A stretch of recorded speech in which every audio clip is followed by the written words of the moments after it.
Vale.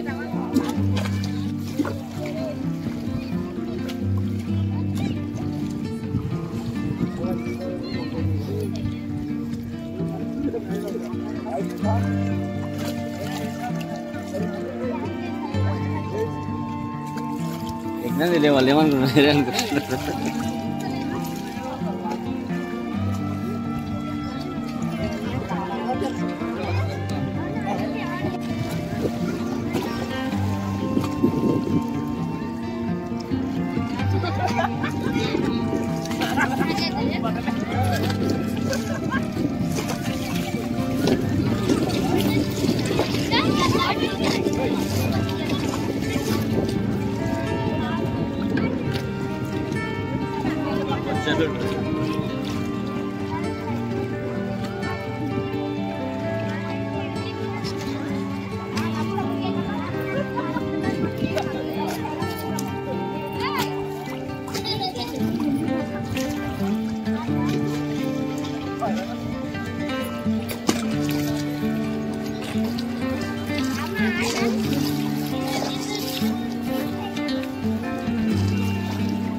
మేము అయిపోలేదు ఇంకా మీరు రాకండి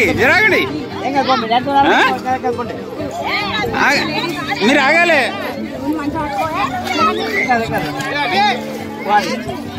అరే నీవే మొత్తం ఆటోమేటిక్ ఎట్లారా బై బై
ఇక్కడ మునులు సప్తఋషులు తపస్సు చేస్తున్నారు స్థలం ఇదే.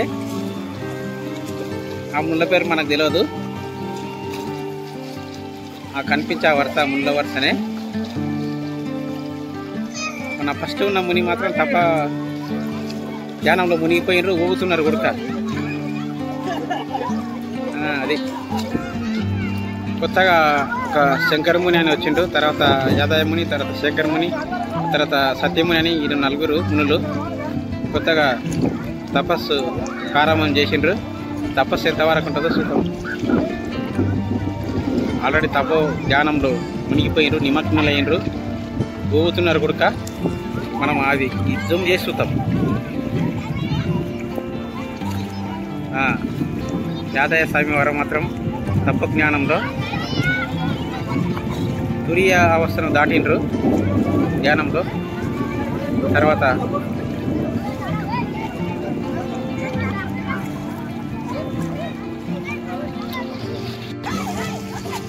ఇది మున్నుల వెనుక భాగము. మీరు చూస్తుంటారు కదా, ఒక ముని మాత్రము తప్పో భంగం వెళ్ళిపోయినారు. ముగ్గురు మునులు మాత్రము అట్లే తప్పధ్యానంలో మునిగిపోయినరు.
మామకు పొగడాలి కదా, అప్పుడు లేకపోతే మనం మంత్రాలేస్తాడు.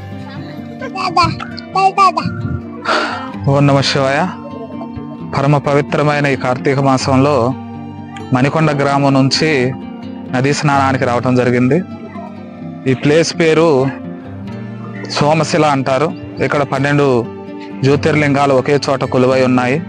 అదేవిధంగా 7 నదుల సంగమం ఇక్కడ ఉంది. కాబట్టి పూర్వం నుంచి కూడా మన సనాతన భారతీయ హిందూ ధర్మశాస్త్రంలో ఏముందంటే, ప్రతి ఒక్క దాన్ని కూడా, ప్రతి ఒక్క వస్తువుని కూడా దైవస్వరూపంగా భావించి దైవస్వరూపంగా కొలవాలని చెప్పేసి ఋషులు తెలియజేశారు. అందులోన పరమ పవిత్రమైన ఈ కార్తీక మాసంలోన ఏదో ఒక శైవక్షేత్రాన్ని దర్శించి ఆ శైవక్షేత్రంలో 365 ఒత్తులు వెలిగించి ఆ 365 ఒత్తులకు గాను దీపారాధన ఎందుకు చేయాలో మనం ఇంత ముందుకు చెప్పుకున్నాం. ఎందుకంటే దీపం నూనె ఉంటేనే వెలుగుతుంది, నూనె లేకపోతే అది వెలగదు. కాబట్టి వెలిగే కొందుగా నూనె అయిపోతుంది. కాబట్టి రోజులు గడిచే కొందుగా నా ఆయుష్ కూడా తీరిపోతుందని చెప్పేసి మనిషికి తెలియజేయటం అంతరార్థంగా పూర్వం నుంచి ఋషులు దీపారాధన చేయమని చెప్పారు. ఈ 365 ఒత్తులు ప్రతిరోజు గృహంలో నిత్య దీపారాధన చేయలేని వారు, ఏదన్నా సందర్భంలో మడి ఇలా అడ్డు వచ్చినప్పుడు చేయకుండా ఉంటే బాగోదని చెప్పేసి దానికి ప్రత్యామ్నాయంగా 365 రోజులకు గాను 365 ఒత్తులు వెలిగిస్తే సంవత్సరం మొత్తం వెలిగిన ఫలం వస్తుందని మనకు శాస్త్రం చెప్తుంది. కాబట్టి ఈ రోజున మన మణికొండ గ్రామస్తులు సుమారు ఒక 50 మంది ఈ బస్సులో సోమశిల రావటం జరిగింది. పవిత్రమైన 30 రోజులు ఆ శివుడికి ఇష్టమైన సహస్రనామాలతో హోమం సాయం సంధ్యా సమయంలో చేసి ఆ అవిసు కూడా తీసుకొచ్చి ఈ నదిలో నిమజ్జనం చేయటం జరిగింది. ఆ నిమజ్జనం చేసిన తర్వాత వచ్చేటువంటి శక్తితోటే అందరూ స్నానాలు చేశారు. కాబట్టి దేహంలో ఉన్న దోషాలు కానివ్వండి, రోగాలు కానివ్వండి, పాపాలు మట్టికి పోవు. ఎందుకు పాపాల మాట నేను చెప్పట్లేదంటే, చేసిన పాపం అనుభవిస్తేనే పోతుంది. ఏ నదిలో మునిగినా పోదు, ఏ దాన ధర్మాలు చేసినా పోదు, ఎన్ని యాగాలు చేసినా పోదు, ఎన్ని క్రతువులు చేసినా పోదు. కాబట్టి పాపం అనుభవించకుండా ఉండడానికి మార్గం ఏంటంటే పాపం చేయకుండా ఉండటమే. కాబట్టి పుణ్యప్రదమైన కార్యక్రమాలు మనిషి ఎప్పుడు చేస్తూనే ఉండాలి నిరంతరం ప్రాణం పోయే వరకు అని చెప్పేసి పూర్వం నుంచి కూడా తెల్లవారుజామున 4 గంటల సమయంలో ఋషులు లేచి సరస్సుల్లో స్నానం చేసేవారు. ఎందుకు అంటే ఇప్పుడున్న టెక్నాలజీ ప్రకారం ఈ సబ్బులు కానీ, బాతులు కానీ, వాష్రూములు కానీ ఇవేమీ లేవు. ఎందుకంటే నదుల్లో కూడా దేవతలు నిక్షిప్తమై ఉంటారు, వాళ్ళ శక్తి. అందుకే నదులు కూడా పవిత్రంగా ఉంటాయి. కాబట్టి ఆ నదుల్లో మునిగితే వాటి యొక్క శక్తి మనకు దేహానికి వస్తుంది. కాబట్టి అంతేగాని పాపాలు అయితే పోవు. పాపాలు పోవటానికి, పాపాలు ప్రక్షాళన చేసుకోవటానికి గురుసేవ ఒక్కటే మార్గంగా ఉంది. కాబట్టి ఆ గురుసేవ చేసుకొని గురు మార్గంలో నడిస్తే కొంతవరకు కొంత ప్రత్యామ్నాయం కనిపిస్తుంది. కానీ పాపాలైతే సరస్సుల్లో నదుల్లో మునిగితే పోవు.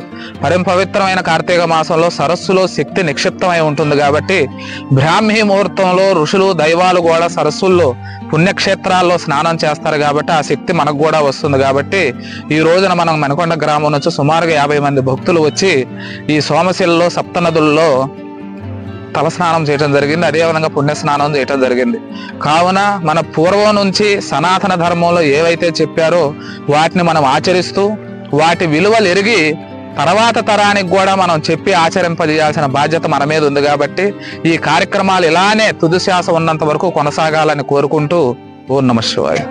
ఓం నమః శివాయ గురువే నమః. ఓం ఆదిపరాశక్తయే నమః. ఓం శ్రీ సాయి పరమ గురుభ్యో నమః. శ్రీ రమణానంద మహర్షి గురుభ్యో నమః. ఓం గ్రామదేవతాభ్యో నమః. గణానాం త్వా గణపతిం నమామహే. కవిం కవీనాముపస్రవస్తమం జ్యేష్ఠరాజం బ్రహ్మణా బ్రహ్మణస్పద ఆనశృణ్వన్నోతిసాదనం దేవీ సరస్వతీ విశ్రయవతు గణేశాయ నమః. సరస్వత్యే నమః. శ్రీ గురుభ్యో నమః. కార్తీక మాస సందర్భ సమయే సహస్రదీప కరిష్యే.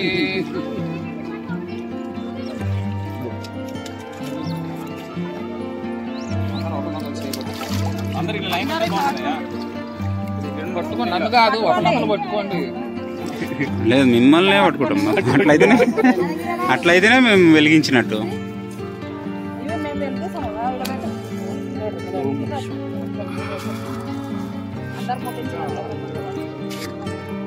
ఓం ఆత్మానమరణం కృత్వా ప్రణవంచోత్తరానినం జ్ఞాన నిర్మదనాభ్యాస దీపం ప్రజ్వాలయామ్యహం.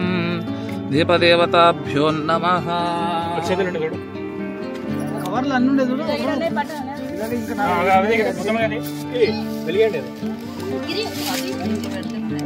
ఓం గణపతయే నమః. ఓం గణపతాంతికాయ నమః. ఓం ఊర్ధ్వాయ నమః. ఓం ఊర్ధ్వలింగాయ నమః. ఓం హిరణ్యాయ నమః.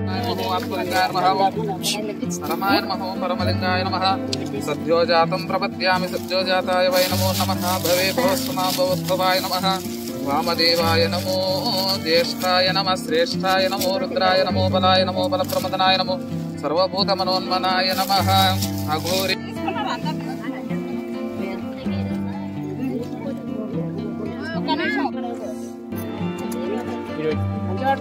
జలతత్వానికి అగ్నితత్వానికి దగ్గర సంబంధం ఉంది. జలతత్వాన్ని నియంత్రించే శక్తి అగ్నికి, అగ్నితత్వాన్ని నియంత్రించే శక్తి జలానికి ఉంది. కాబట్టి జీవుడు ఆత్మ పరస్పరం రెండు దగ్గరనే ఉన్నా ఆ మాయ కారణం చేత అవి రెండు ఒకటని తెలియక భ్రమపడుతూ ఉంటాయి. ఆ తత్వం తెలియటానికి జలంలో ఈ దీపాలను వదిలిపెడుతూ ఉంటారు. ఆత్మ దీపాన్ని వెలిగించడం చేతగానో సాధారణ దీపాలు వెలిగిస్తారు.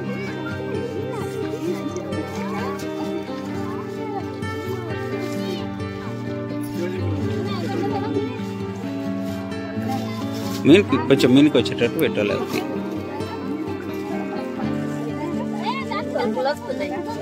ఏం కాదు, ఇడండి.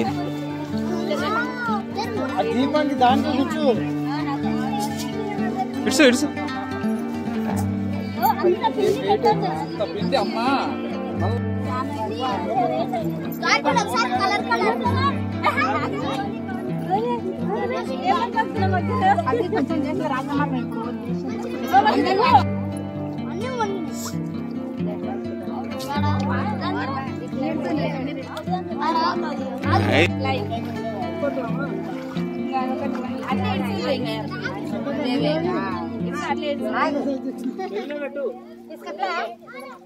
పెడితే పోతుంది.